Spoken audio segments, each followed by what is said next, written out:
Good afternoon and welcome to Tuesday's edition of Entertainment Now, brought to you by Spect Against Entertainment Now. My name is Vera Philip. Getting straight to it, the most exciting thing that has been on social media from your fave is, of course, the union that has created the now Mr. and Mrs. Ajibade. We're talking about Temi Otodola and Mr. Easy Tosin Ajibade, who got married. They've got married on different occasions. Of course, they started off their marriage, a bit of court marriage in May at Monaco, and then they moved from there to their trad wedding in Dubai. Who gets married traditionally in another country? So I remember when we were kids, when we were children, secondary school, and we used to talk about where we're going to get married while we're younger. We'll talk about how we're going to get married, when we're going to get married. And I remember a classmate of mine talking about how she's going to get married in South Africa. Her traditional marriage was going to be in South Africa. And I still recall how we all laughed at that particular thought. I mean, like, how are you going to get married traditionally in South Africa? Is that where you are from? How does that equate to you getting married? Like, how are you going to go get married in South Africa when you're from here? When you're from Nigeria, you're supposed to be getting traditionally married in your father's house, where you come from. So why do you want to go to South Africa? And I remember we laughed so hard. You know, we made the girl feel uncomfortable at the time. Oh my goodness, I am not proud of this. But you know, it's one of the things that happened at the time. But looking at it back now, I'm like, okay, so people do have traditional marriages outside of, you know, their hometowns, have traditional marriages so far as it is their parents' house. Whether it's the house in, you know, Iceland, it's the house in Monaco, wherever the house is, you know, so far as it is in their father's house, or maybe sometimes not even in their father's house, whatever the case may be, but they decide to get married wherever it is they want to get married. And this is what happened with Temi Otodola and Tosin Ajibade, aka Mr. Easy, who did their traditional marriage in the home of the Otodolas in Dubai. According to Femi Otodola, he said that, you know, Temi had just come and said, let's buy one house. They bought one house, another house, they bought another house. Yay! Anyway, they shared their beautiful pictures from their court marriage to, you know, their pre-wedding photos to their traditional marriage, down to the white wedding and the reception party. They shared all of them over the weekend. And we also had Vogue and other magazines take the front pages of their social media and their magazines as well with this particular wedding that hit the internet. So a lot of us have just been looking at like, oh my goodness, this is so beautiful. Look at the traditional marriage happening in Dubai. God is great. Anyways, the total amount that is estimated or allegedly spent at this wedding is $14 million. Not to compare, but how much did Davido spend again? $14 million was being spent in this particular wedding. The white wedding was held in Iceland.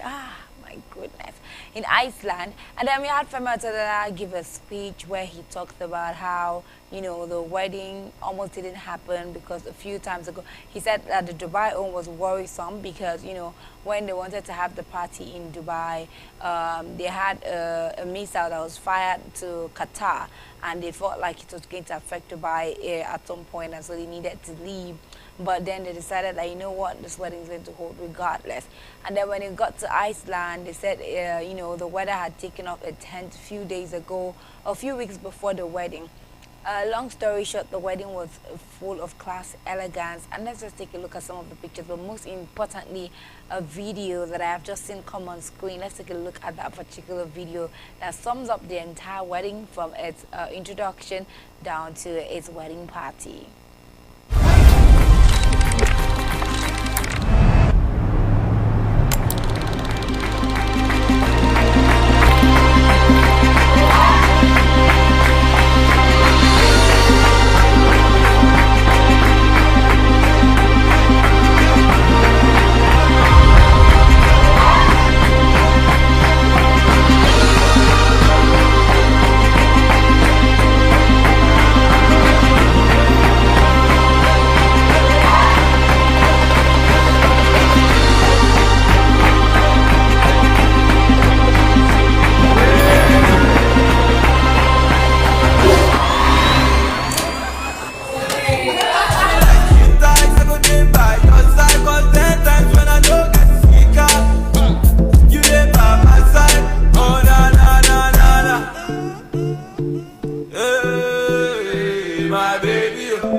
Like to lie, give me lighter. Chevy, Chevy, we on fire. Kitty big deal, kitty big deal, kitty big deal, kitty big deal. Chevy, Chevy, we on fire. Kitty big deal, kitty big deal, kitty big deal, kitty big lie. Like to lie, give me lighter. Chevy. You definitely can see from all of these videos that so much fun was had. Like, this wedding was exotic, beautiful, peaceful, and to think that these two have been in love, they've been together for 8 years now, it's also an amazing thing to see how they have now finally gotten married in 2025. Also, at the wedding reception in Iceland, we had Femi Tadala make some speeches to the newly wedded. That's Temi Todola, his daughter, and Tosin Ajibade, who is also now his son-in-law. Let's take a look at the video of what he had to say to his children.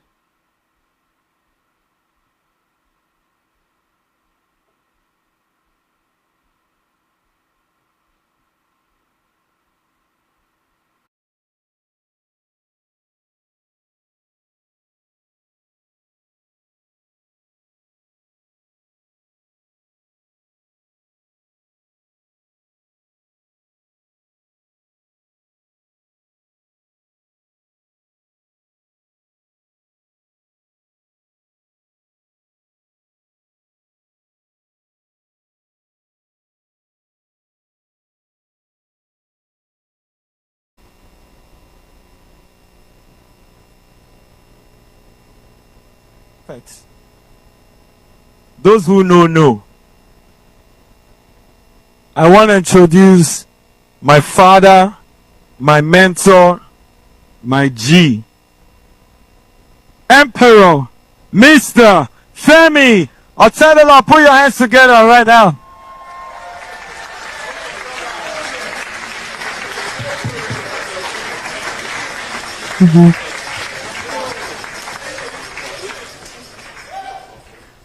Come on, keep putting your hands together till he comes. Come on.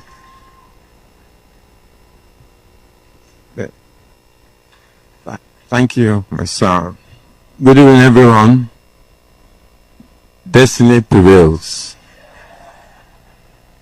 I'm extremely delighted to have you all there today to mark this memorable occasion. Mrs. Ifeoma Akibade, may her gentle soul continue to rest in peace. God knows best. In 2017, precisely about 8 years ago, Temi said she wanted to introduce me to Tosin. So no problem, bring him. So he came, I saw his dreadlocks. I looked at him and I said, well, but something struck me that day. Engagement in Dubai, in my house in Dubai, and there was a war between Israel and Iran, and you found a great guy, very great guy, blessed guy. He's come from a very decent family. One thing I'll advise you to me is you have to succumb to the whims and caprices of your husband. Okay? He's your husband, he's your boss. There's no more dad, you don't call me up. All right, so in this particular wedding, we had, a lot that was said by Femi Otedola. Most importantly, the gift of his book that he gave them as the biggest wedding gift that he had to give to them. He also mentioned about how Femi Otedola should be very submissive to her husband. And this actually got social media space, uproaring and people talking about how that was not so much of a good advice for him to give to his daughter. And there are just so many angles, and I'm wondering where people are coming out from with these angles. Because if a father tells his daughter to actually be submissive to the husband, at which part of this paragraph, which part of this conversation means or spells bad advice? As far as we are considered and human creation is considered, the man is supposed to be the man of the family. He's supposed to be the provider. The Bible even commands women to call their husbands Lord. So if we are being asked to actually, pay and be respectful towards our husband. As a matter of fact, I think that it is only in the Bible that we have seen that a man is commanded to love a woman. I always use that as an excuse every time. There is no place in the Bible that women have been commanded to love their husbands.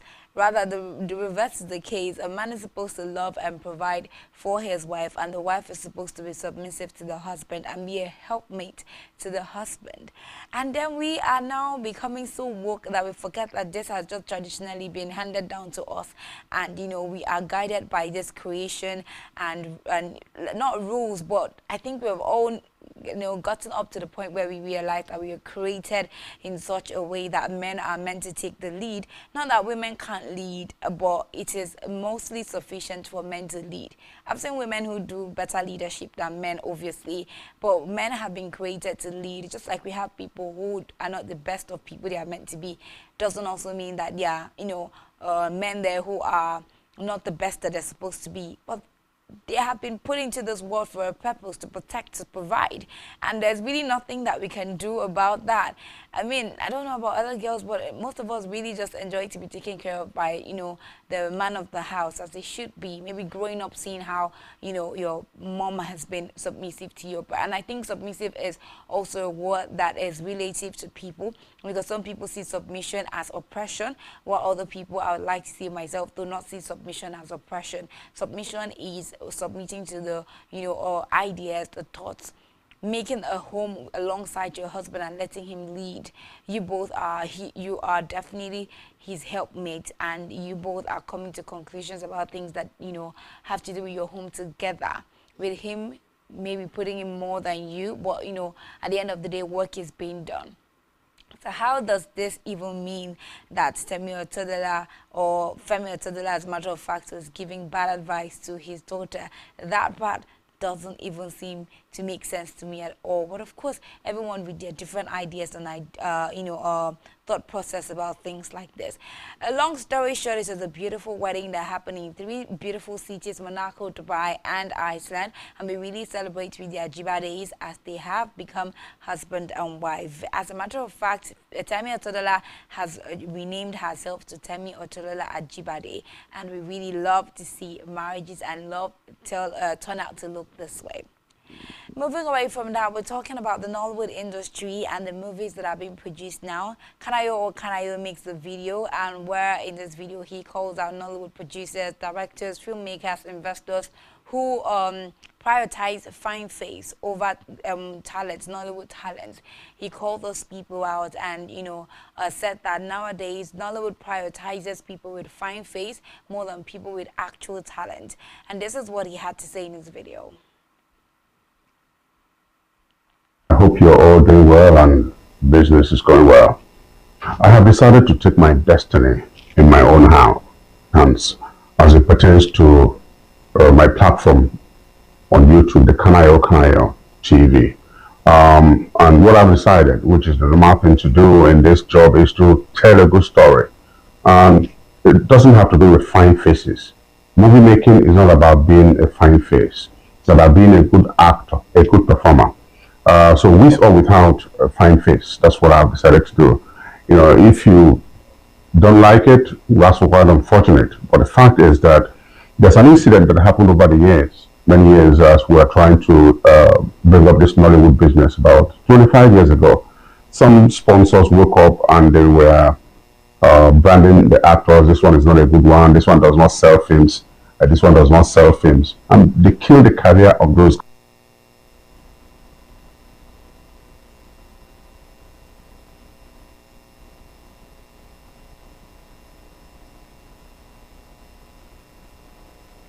Okay, so here we could see Kanayo complaining about what the Nollywood industry has turned out to be, especially when it comes to casting actors for movie production. According to him, fine face has been the most popular noun, and therefore leaving no room for actual talents who have the ability to deliver roles. This has also sparked debates and conversations on social media as to if these fine faces are actually selling for the producers. So if these fine faces are working for the producers more than the actual talent, then maybe they should keep using them. But what about the art of acting that has actually been taken away, the art of creative acting that has been taken away from talents because they do not have a fine face to go with it. What about that art that has been taken away from them? We should also treat Nollywood, treat the acting industry as one that has so much potential, as one that has a lot to actually give to people, a lot that we can learn from, a lot to deposit in the world, and we should begin to take it seriously. Away from that, moving on to the next story, Real Warri Pekin announces that she is welcoming a baby girl. In a post she made, or she posted on social media, she had told us about the small family gender review she had and how this review turned out to be an amazing, this review rather turned out to be an amazing announcement that she is expecting a baby girl. Congratulations to Real Warri Pekin, and we can't wait for when this child is going to drop into the world for us to adore the child. Thank you very much for being a part of Entertainment Now this afternoon. We've had an amazing time. I hope we continue this tomorrow on Entertainment Now, brought to you by Spectrum Television. My name is Vera Philip, and of course, we'll see you tomorrow. Bye for now.